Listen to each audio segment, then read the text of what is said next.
आता आज सकाळी सकाळी आम्ही कुठे निघालो सांगते, पण त्या अगोदर ना 2 ते 3 दिवसापासून दक्षूचं सारखं चाललं होतं की आई आलूचे पराठे बनव. त्याच्यामुळे सकाळीच घाट घातला होता आलूच्या पराठ्याचा. त्याच्यामध्ये ना मी धने आणि मेथी छान भाजून फ्राय करून टाकते, त्याने टेस्ट खूप छान येतो.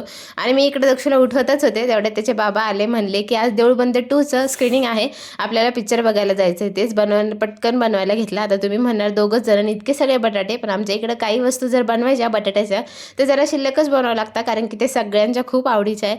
आता आम्ही येणं छान दह्यासोबत सर्व करून खातो. तुम्ही आलूचे पराठे कशासोबत खाता हे सुद्धा कॉमेंट सेक्शनमध्ये सांगायला विसरू नका.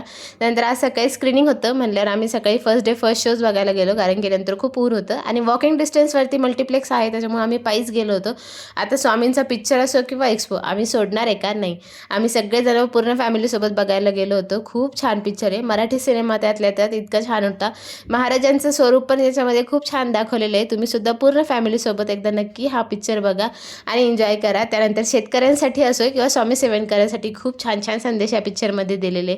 तुम्ही पूर्ण फॅमिलीसोबत जाऊन मुलांना मोटिवेट करू शकता आणि शेतकरी असाल तर तुम्ही बघणारच.